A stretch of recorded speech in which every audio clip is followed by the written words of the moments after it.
Hey there, I'm Scott, and this is Tangents. Well, if you're watching this and my eyes look a little weird, I put gel in. They're very dry. I have chronic dry eyes. Um, just to explain that away and distract anyone who's listening. About a week ago, I recorded one of these and it got screwed up midway through. I restarted and I was just kind of thrown off. So I kind of threw that out, and then there was there were there was some internal debate about whether or not I should keep doing these on YouTube with the whole Trump ad thing, which I referred to last time. I still, I don't know, very mixed feelings about that.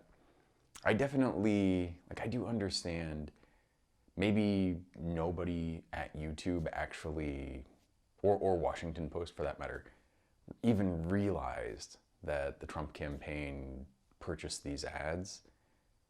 Maybe it just happened automatically. Maybe it was just, I assume a lot of this kind of stuff is just set up so that you go to the right place, you go to the right network, pay the right money, and then things just happen. I don't think that's the way it should be, though. I think you have some duty, frankly, to oversight. And call me crazy. I think if you are the Washington Post and somebody's going to put a full page ad on your website, you probably should have somebody go through and approve that. Now, there are two possibilities. Either nobody did, in which case the system needs to be fixed, or somebody saw those ads, Trump ads, full page ads, on the cover of the Washington Post and thought that was okay. Neither one of these is good. Now, if you want to tell me, or somebody wants to say, hey Scott, this was a complete oversight, we're never going to do it again, we've fixed the problem and we regret it, I would resubscribe, maybe, probably. Similarly with YouTube, I would pay again. Not that my $10 per month plus or minus makes any difference to YouTube or Washington Post for that matter, but I would do it. I do support the creators, at least on YouTube. I support the journalists, and despite journalistic malpractice being really just a pandemic, there are good journalists at Washington Post. There are good journalists at the New York Times too, and they are a horrendous publication. It's crazy how consistently, especially when they're writing headlines, there will be a headline. So yesterday, someone was murdered by cops. This was a person who supposedly, although allegedly, who knows, I don't know the details. I've not read enough to be able to speak intelligently on it, so I don't know. I'm expressing my ignorance here, but definitely accused of, and probably reasonably so, killing somebody at a protest. The difference being this is somebody who was one of the, well, I don't know if he's actually meant to be Antifa or anti-fascist, however you call Antifa, whatever. But protester killed somebody. Not good, not something I would defend. And I don't know any of the circumstances. I know, I've read enough to know potentially self-defense, but I don't have any great confidence on that. But I do know he was arrested yesterday and killed in the process of that. I guess he wasn't arrested because he was killed during. Now, what were the details? I don't know. It could have just been, he resisted and got killed. I gather not, but who knows? One thing I really don't want to ever do, and it's extremely hard to avoid, is present some situation like this as though I have some great insight or knowledge beyond what I actually do. I don't know the details. The details, as far as I know, are not completely clear. But guy got shot a lot by the people who were arresting him, which you know, that's the ground fact that has nothing to do with, like, I'm not talking about that specifically. But the reason I bring it up is that the New York Times puts out, in what is traditional now, is basically their standard. They put out a tweet and a headline that basically, I wish I would have actually had it prepared for this so that I could read it to you. But it's entirely in the passive voice, and it makes it sound almost like it was just incidental that the dude died. He's like, in the process of arresting, he just died. Like, it happens. Just random, unrelated events that happened to, it's like the opposite of spurious correlations. There's a great website, I think it's Spurious Correlations. If you go there, they have all of this data, and it's kind of beautiful because they'll have like they'll have charts with time series of numbers for random shit that happens to be correlated. And this is, the idea here is basically to show you causation and correlation are not the same thing. And they'll be like two ridiculously decoupled things. Like one of them will be video games and one of them will be, I don't know, drownings or something. And they'll have lines that look freakishly similar. And it's basically showing you, data dredging and, oh, well, just because two things happen to correlate does not imply that they are in any way causally connected. The New York Times headlines are like the opposite of that because they're taking things which are very clearly causally connected, very clearly, A caused B.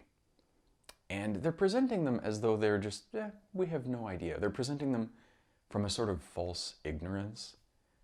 This is one of the cores of, every time I talk about journalistic malpractice, one of the cores is this idea that we just don't know anything. It's sort of a postmodern, a weird epistemological thing where it's like, you have two sides. You have the people that say that the sun is hot, and you have the people that say the sun is cold. We'll present both because it's impossible to know who's correct.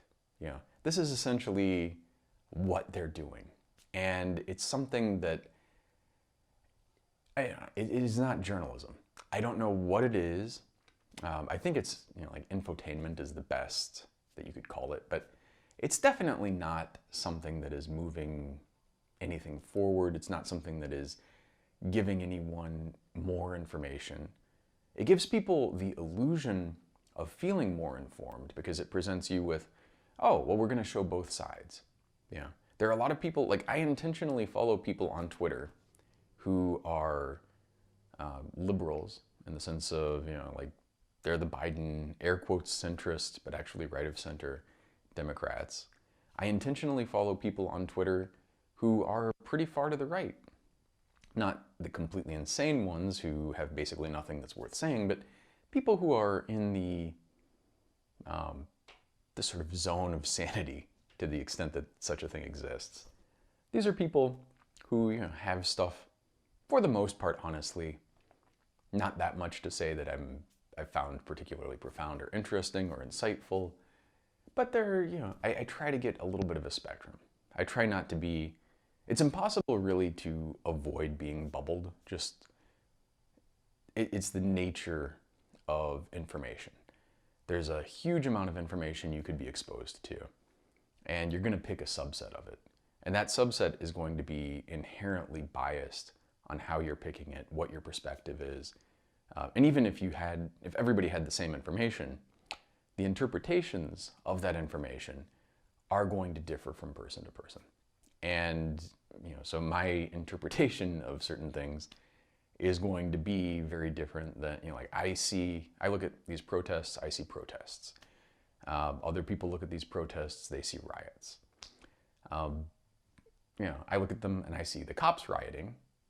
I don't really see people, by and large, doing this stuff. Which is not to say that there aren't people who are burning things or doing bad stuff. But by and large, these are peaceful protests. And then you have it's an annoying thing because it's not something where you can just expose somebody even to the same set of information and have them attain some kind of objective, deterministic view of the world. But, and here's the but, if you're a journalist and you're looking at a set of facts, it is your duty, yes, to present it as plainly and unbiased as possible, but also I believe it is your duty to actually explain to people the context, how things fit together. You're not just showing people a couple of random puzzle pieces that have no connection at all. You're telling people, oh, this guy was being arrested and he was killed by the people who arrested him. There's nothing inherently, even biasing in that. It's literally just a statement of fact. He was being arrested. The people arresting him killed him. Now, why did they kill him? We might not even know. They might not know. It may be determined by now. It may be determined by the time you're watching this, or maybe not. I don't know. But what you absolutely can't do and should not do is he was arrested, period. He died, period.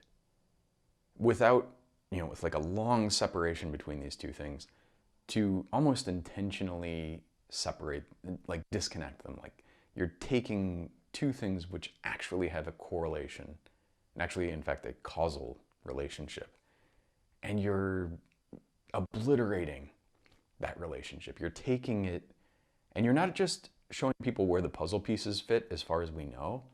You're intentionally obfuscating it. You're intentionally separating things out and making it more confusing. This is not journalism. It's also extremely lazy. There's a whole thing. I've always been interested in politics, but I didn't really get that interested and get that involved until around 2016. And as I got more engaged, and as I started getting more of the picture, one of the things I really started noticing is there are a lot of cheats and shortcuts that people take. And I'm referring to people like lay people with regard to politics, but also journalists do the same stuff. Except the lay people at least have an excuse, whereas the journalists, they're committing malpractice in doing this. People like to frame things as, well, I've looked at the data and in reality, like, well, you have this side that's this way and this side that's this way. They're both basically equal. Now, that's not to say that they can't be equal or to say that they never are roughly equivalent. But when they're not, and they're not, presenting it in that way is biasing. It is not, it is not presenting reality as it stands. And moreover, it implies that you've actually done the work. It implies that you've gone through, you've done the research, you've actually looked at things. And this is your conclusion. You've come to this nuanced position, this sort of distant from the top of a mountain looking down perspective on things where, I understand like the people on the ground think it's this way or this way, but from my, elevated, ascended position, I can see in reality they're both kind of, they have a point, they have a point. There are good people on both sides. This kind of bullshit, it is a cheat. It is something that lets you pretend that you've done the work without actually doing the work. And it's annoying because, especially like you start talking to people about politics, this kind of shit comes up all the time. There are a lot of things that people believe without reflecting upon. And I'm not trying to absolve myself of that. I certainly am as guilty of it as many people. But there are many things that people just take for granted and they just have never reflected on. And there are two ways to look at that. One is to say, well, somebody like shines a light on it and you go, you're right. I've never thought about this. I need to reflect more. I need to think more about it. I should learn more about it. Maybe, I've never looked at it that way. Maybe you're right.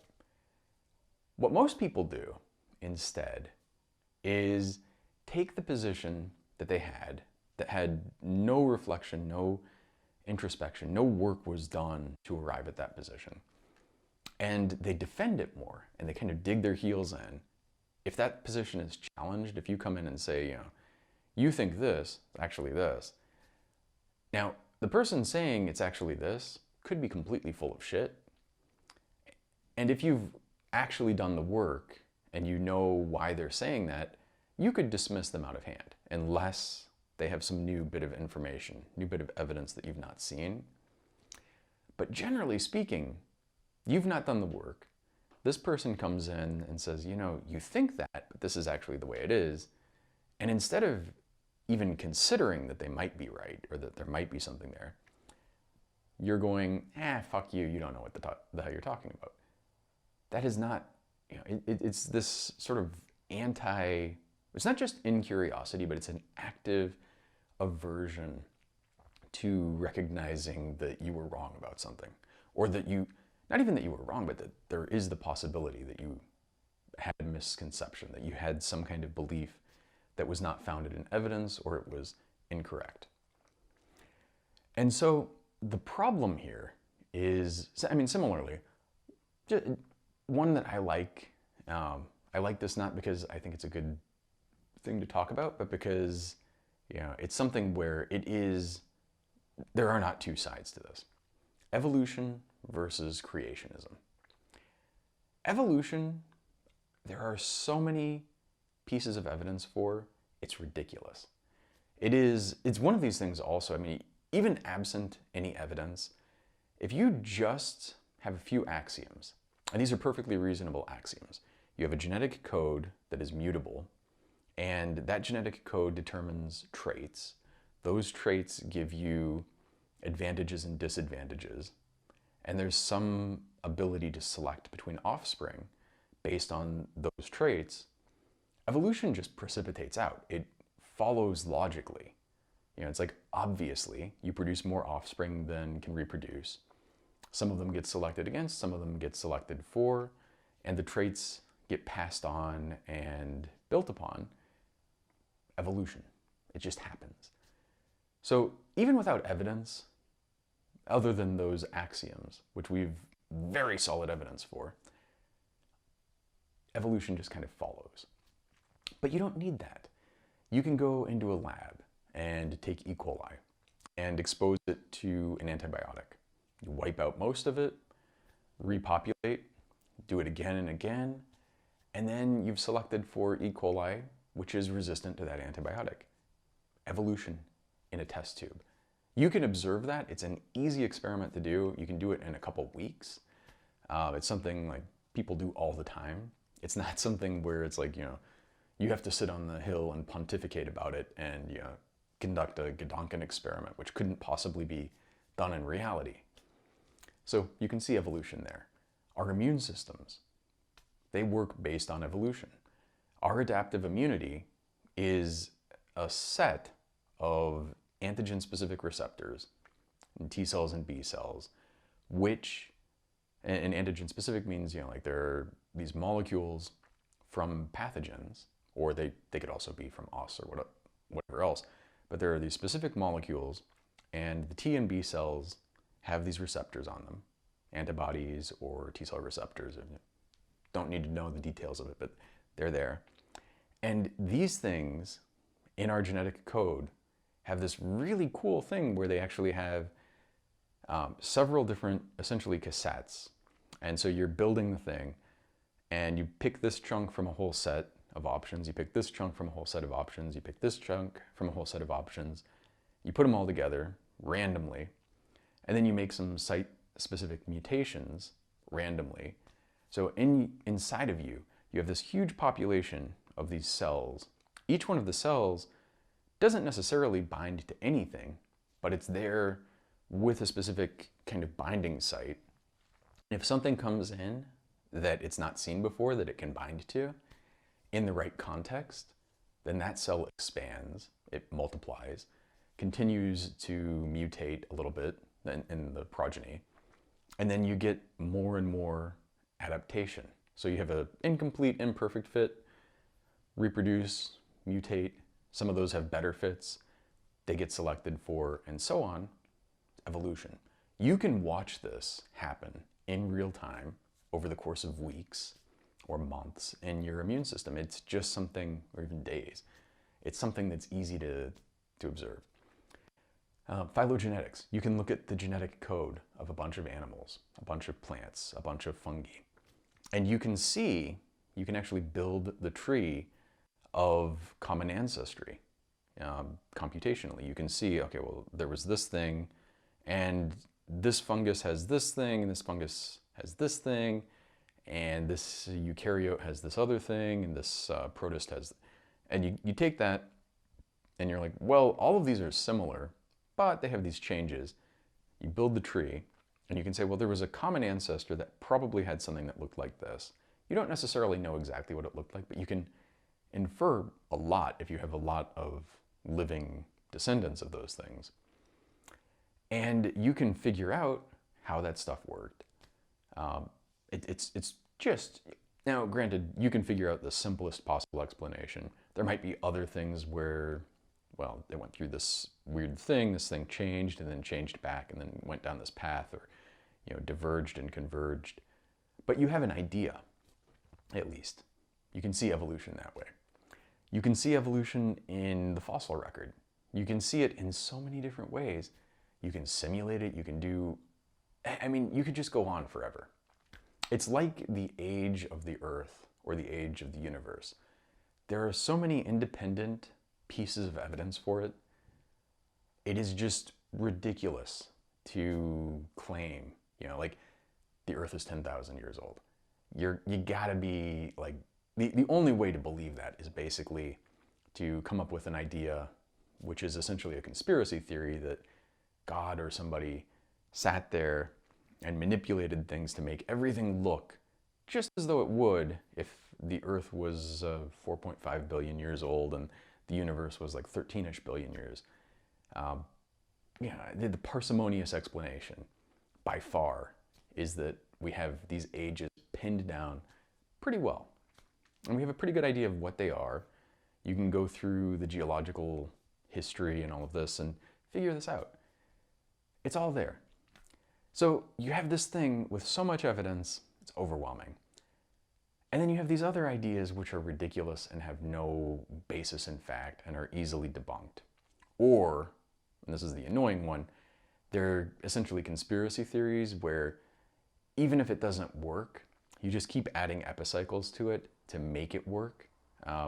This is not the hallmark of a good theory scientifically, that something, you know, well, it doesn't fit, so we're just gonna make it more complicated and add in another layer of bullshit to make it work. It doesn't explain anything, makes it more complicated. Probably not true. Not impossible that it's, you know, but exceedingly unlikely. So journalists should look at all of this evidence. They should do a little bit of research.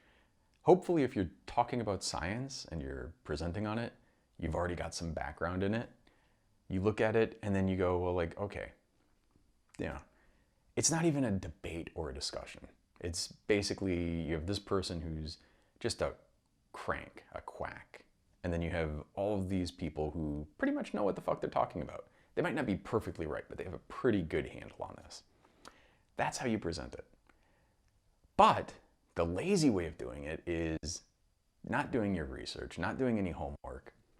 You get, okay, I talked to this guy, and I'm not even gonna judge. I'm just gonna sit here and present the facts, and then you decide for yourself. And then you have these two things. Yeah, that's not journalism. That's not journalism. And then very often also, this quack, the crank, is very practiced at all of, like, essentially coming up with explanations which are pure bullshit, but sound good to people who haven't done the work.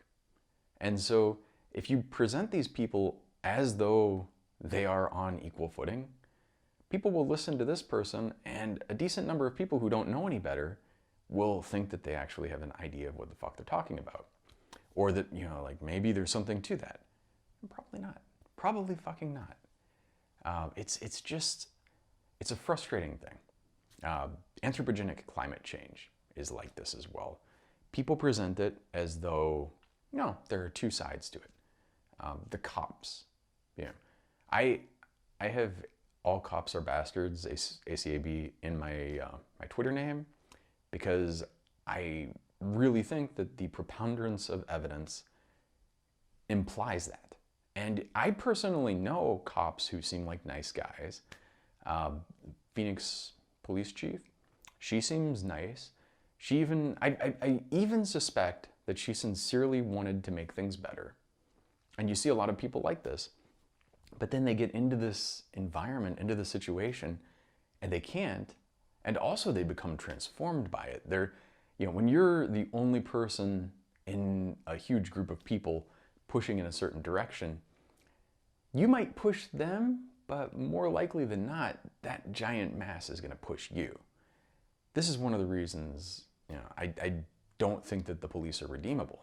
I don't think, you know, because it's not because I'm just looking at it and I've gone, you know, like, oh, it looks bad. I'm not, you know, I've not actually done the work. It just looks bad. I think it's gonna, no. The problem is I have done the work.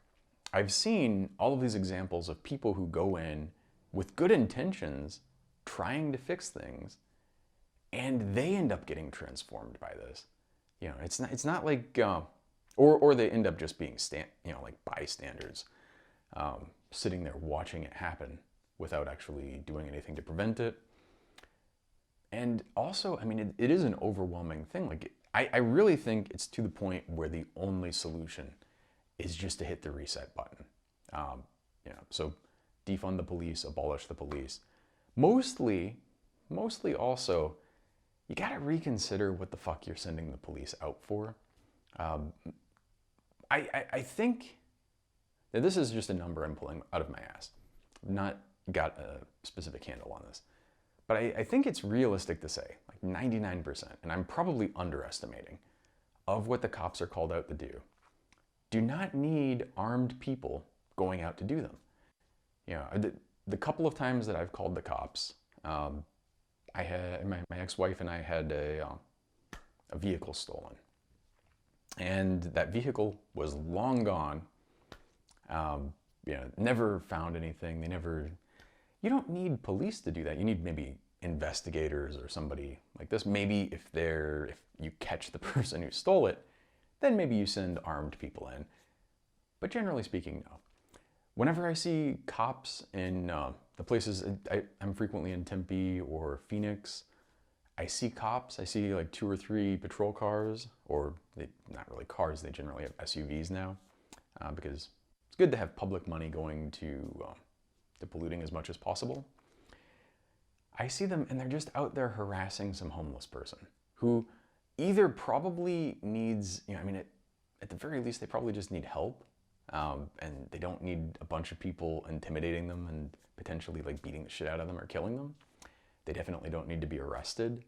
You know, I mean, these are people, well, actually that's it. They're people. And I don't want to get into the idea that, you know, homelessness is something that you can easily fix. It's an annoying problem where, and I think this is one of the problems, is one of the reasons why instead of good journalism, you have all this both sides bullshit. Because if you just look out and you don't do any research, you're like, oh, just fix homelessness. It's easy, obvious. Why don't you do it? And then you look into it and you're like, fuck, you know, it gets complicated. There's a lot of, like, even if you're a dictator, even if you had unlimited resources, it's not a trivial thing to fix. You could do a lot of stuff for it, but there's not an obvious path. And as soon as you think you have one, it gets more complicated and you find out, oh, well, that doesn't work. And maybe it would actually work for some people. You know, a third of people you could actually address with this, but there are a lot of people that it's not gonna help with. You know, and part of it is like some people just have, they have no social network, no friends or family that they can lean on. And they're just kind of, you know, a couple elements of bad luck, they're homeless. You have some people who have untreated mental illness, they become homeless. You have people with addiction who become homeless. You have people who actually like being homeless. You know, if you put all of these people and then other groups as well. You put all of these people together and you kind of look at them as just one homogenous group and you don't do any work, it's easy to kind of, oh, well, this is just do this and then you fix it. It's more complicated than that. But it's not to say, that being said, not to say at all that you can't do anything about it.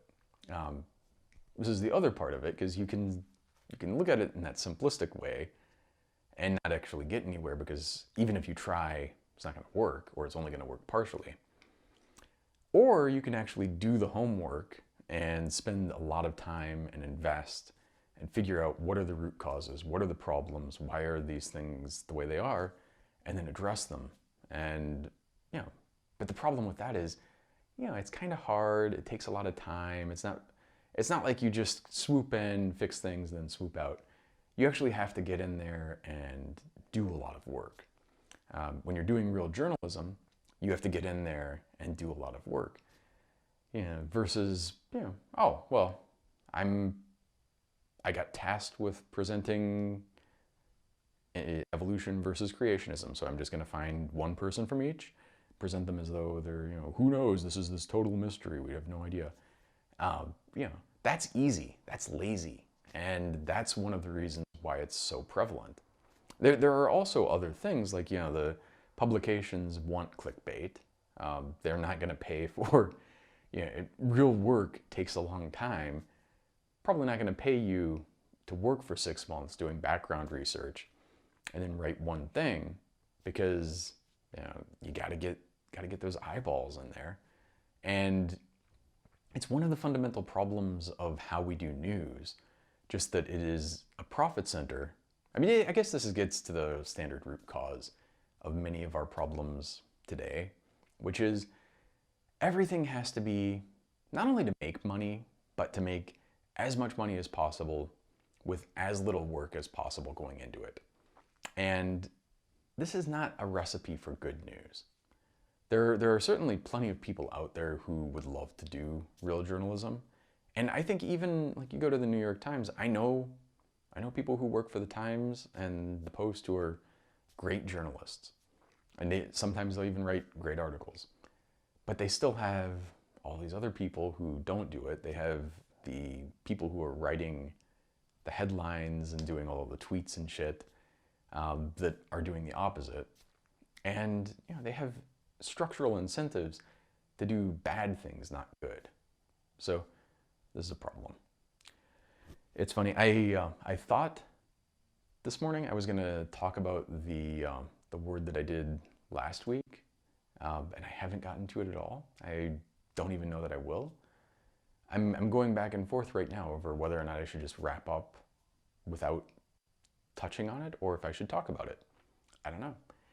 I think I'm gonna mention it and then drop it, because I don't want to keep redoing it. And there's something where, because I did this before kind of twice already, it feels very stale to me. It's the problem with teaching, like, especially if you're teaching the same class 2 times in the same semester. Even if you're teaching it like this semester and then next semester, or this semester and then next year, you teach it, and then my experience is I'll be teaching something and I feel like I've already told you this stuff, even though it's a totally different class, a different group of people. I told you this stuff. Why am I bothering you with it? I feel like I'm boring people, and then I don't go through the stuff that I need to go through. It's a real problem that it's complicated. I feel a little bit of that here, even though you've not seen or heard the stuff that I talked about there. I've talked about it before. And it's one of the reasons I'm not a better storyteller, just that I feel weird repeating stuff. I'm working on that, and I'm getting better at that aspect of it, but I still feel weird about it. Whereas the people who I know who are the best storytellers are people who will tell the same story over and over again to different groups of people. And they also, and this is one of the things that I don't particularly like about it, but it's something that seems to work really well. They'll tell the same story, they kind of gauge the responses, and then they adjust the story. And I'm somebody who generally likes to present things as accurately and truthfully as possible. And you see that, and it's like almost inherently saying that every story that they're telling is a lie. And I don't mean that to disparage good storytellers, but it's part and parcel of storytelling, I think, to kind of exaggerate some things, leave certain things out. Sometimes it's much better to frame stuff in one way than another. It's more effective or more funny or more dramatic, whatever. I'm working on it. So what I was I'm gonna try to put this together in a very short piece and then conclude. The topic was gonna be hope. And the reason I wanted to talk about hope is that I see a lot of people who just are essentially hopeless. Partly because Bernie lost the primary, partly because you've got Biden. Biden currently only has 2 chances in 3 of beating Trump, who I think we can all agree is pretty fucking awful. If you're paying attention. If you're not paying attention, you're like, Trump is just normal. If you're paying attention, it's pretty fucking awful. Other people, not as awful, but not great. Biden, not great. He's got a big history of a bunch of terrible shit. But I do think it's fair to say Biden's not as bad as Trump. Although it's annoying as fuck that it's like we were forced into a battle with Trump with a fucking wet noodle of Biden instead of something that actually is, good and has some kind of strong chance of beating him and actually provides a real counterpoint to Trump. Every fault of Trump's you can see reflected in Joe. Now, granted, Trump may be worse at them, but there's still enough in Joe that it feeds into that both sides kind of false equivalence narrative. And that's not good. That's not what you need now. So, and I think that's one of the reasons why it is only 2-1 against Trump. Should be, you would think, much more than that. Although there also are a lot of fucking assholes out there who are just intractably, and I say intractably, maybe with enough time and work and, love or whatever, maybe they would change their minds, but it's not easy. So how do you have hope in that moment? Well, one of the things that I think about is, I think about a lot of things here, but one is just people, my girlfriend talks about how much she'll kind of veer to something as impossible. And I say, no, it's not impossible. It's just difficult, very difficult. Well, and then she's like, well, you call things that are very difficult possible. And yeah, they are. And this is the thing. I understand very difficult is very difficult. It doesn't mean easy. It doesn't mean fast. It doesn't mean that things will work overnight or that you can do them without actually doing a lot of homework first or doing a lot of ground laying beforehand. But it's possible. And you think about it, like building a CCD image sensor, especially with super tiny pixels on a huge thing and having no flaws in that and being able to make millions or billions of those, that's really fucking hard. Building a microprocessor, building a worldwide communications network that has delays that are almost as low as light travel time around the world, that's hard, but it's doable. It's been done. You look at that, and I look at that and I think, very hard. Yeah, it's very hard, and I'm not implying that it's easy, but it doesn't mean you can't do it, right? And it doesn't mean that it won't be done. It just means, you have to put the effort and the time into it. So another thing that I look at is Bernie lost 2016. And it's really easy to say, well, in fact, I've seen people ask, like, what would things be like if Bernie won 2016? And there's a tendency to kind of idealize how things would have gone. Bernie, fucking awesome. I love the man. I would have loved for him to be president. But if he won 2016, we probably wouldn't have AOC or many of her cohort who came in 2018, largely in response, both they were motivated in response to Trump and people were motivated to elect them in response to Trump. If Bernie would have won now, we probably wouldn't have enough people in Congress to give us the Green New Deal or to give us Medicare for all.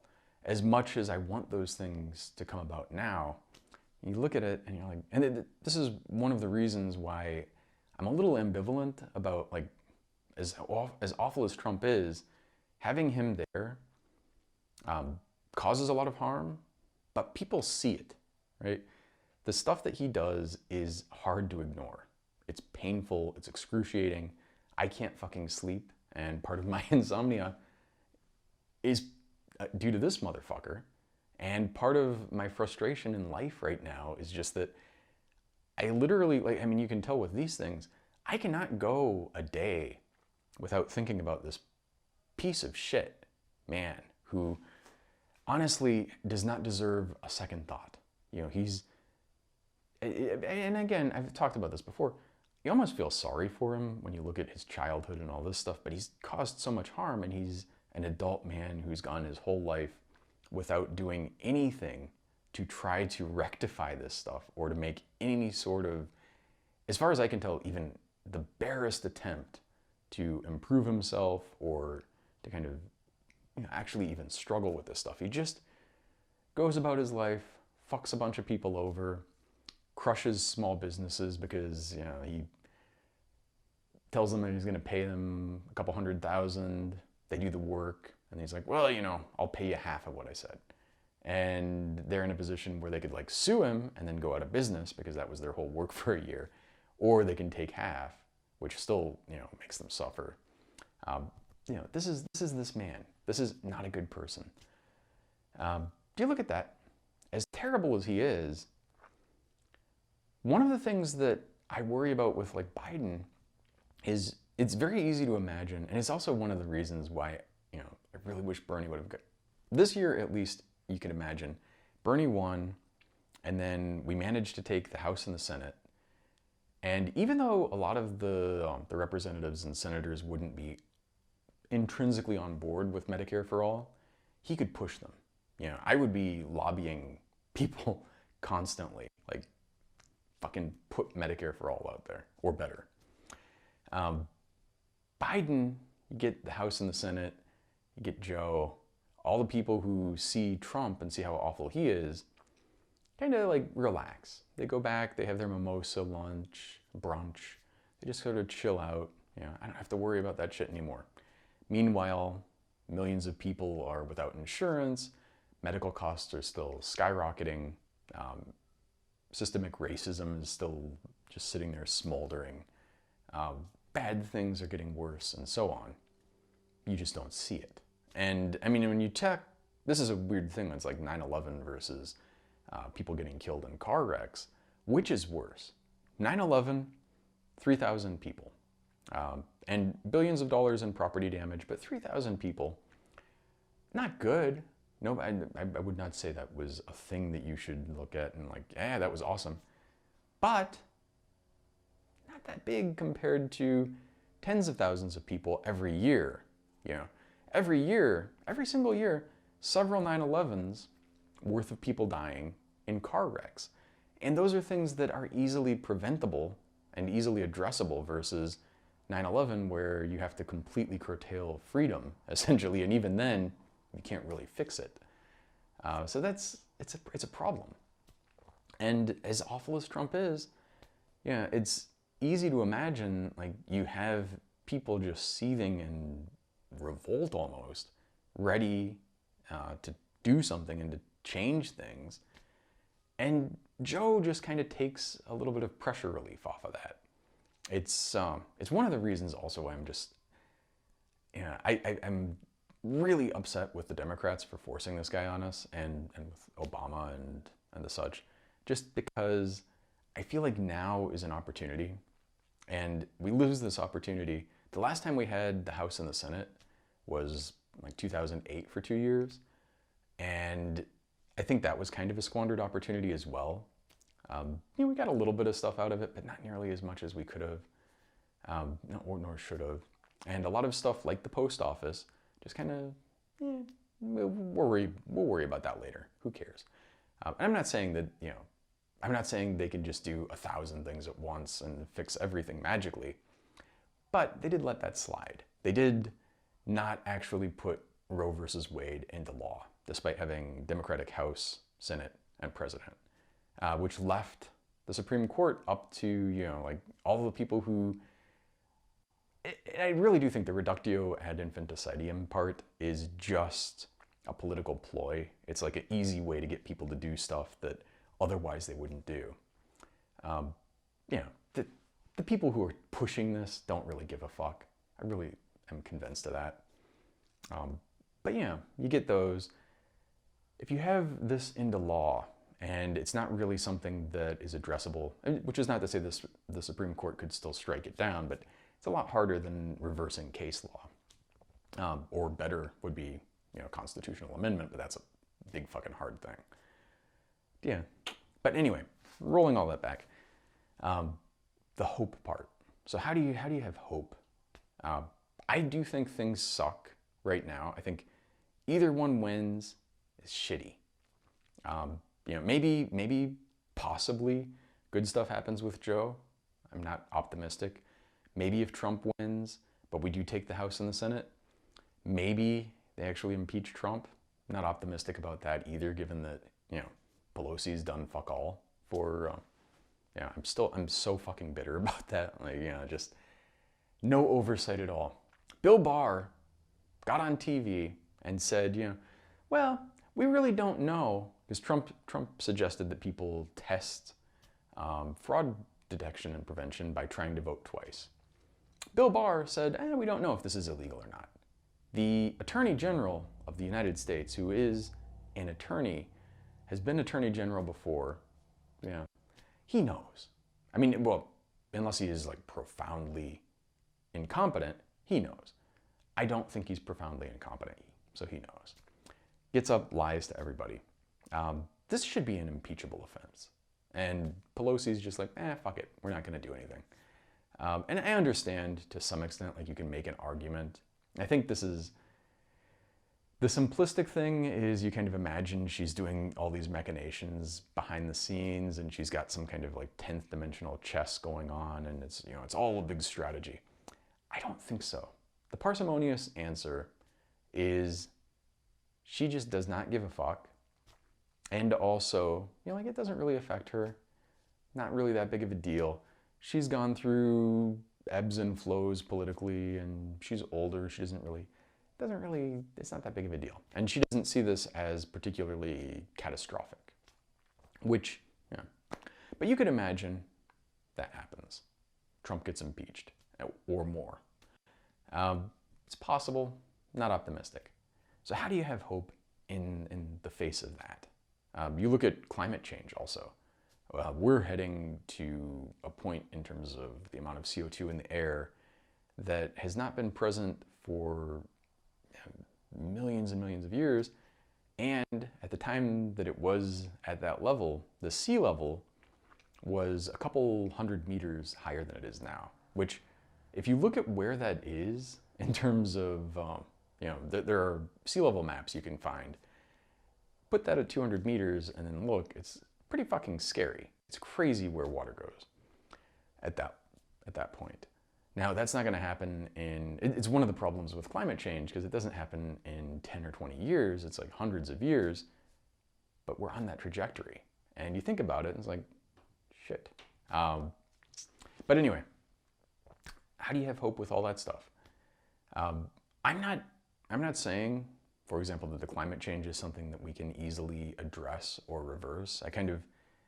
I feel like we're on a trajectory where that is just, it's almost a fait accompli. Like I don't really see any realistic path to suddenly having people do the stuff that it would take to actually prevent it. So that's bad. But, I do feel like there's at least some reason for optimism in the sense that there is enough land that you could push people in, you could rearrange stuff, you could figure out, like move the production of crops from where it is to places that are further from the equator. It's not great, but I think people will probably survive. People by and large, despite, like a bunch of places which are poor, low-lying countries will end up getting displaced. You have a bunch of wars. It's going to be horrible. But humanity, I think, will survive and will probably be okay. Is that hopeful? I don't know. It's not, it's a lot of unnecessary suffering and shit. I don't know. But I do think in the shorter term, not getting to that point, one of the good things about that, at least, is that it's not like overnight and instant. So there's time to, if it was like all of a sudden, boom, people would just drown, and it would be a horrible thing.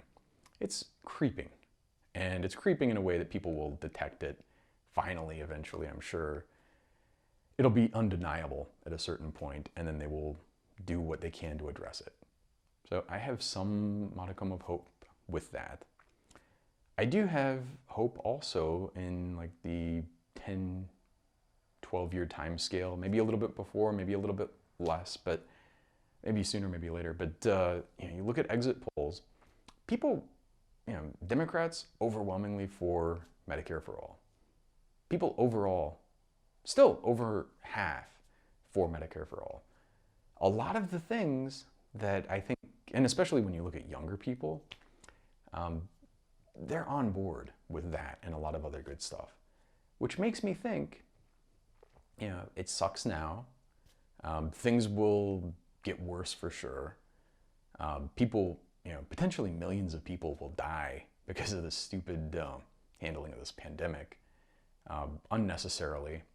It's already a couple 100,000, and there are just a bunch of things that are so fucking stupid and unnecessary. Sucks now, and it's horrible. I don't want to gloss over all of that, but I do think you get to like 10 years out, 20 years out, assuming that things are not catastrophically, cataclysmically bad. I do think that there is hope to think that there's real room to think that things will improve, and things could improve quite a bit. We could have universal health care after a very long and needlessly circuitous route to it. Many people have died and gone into bankruptcy, totally unnecessarily, but we'll get there. I do think we'll get there. Pollution is something that, whether it's CO2 or, carcinogens, whatever the hell, people on average, I think, don't like breathing in toxic air, and they don't like living in a world that is hellish. So there's pressure. It's annoyingly slow, but things will improve. Technology will get better as long as we don't completely fuck things up. Power generation, start getting like space-based solar, you start getting potentially even fusion. Things have, there's hope. There's reason to think that things will be shitty, but if we weather the storm,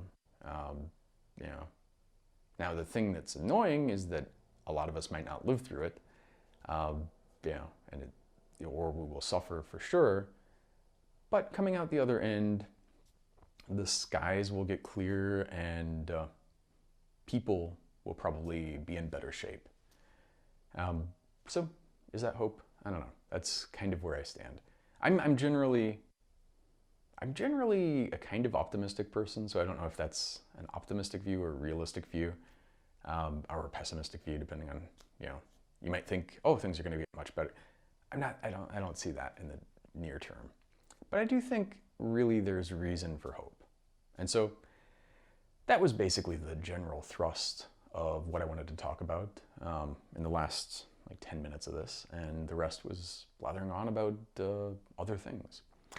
I hope that you've enjoyed this, and I will be back soon. So thank you very much, and Zaijian.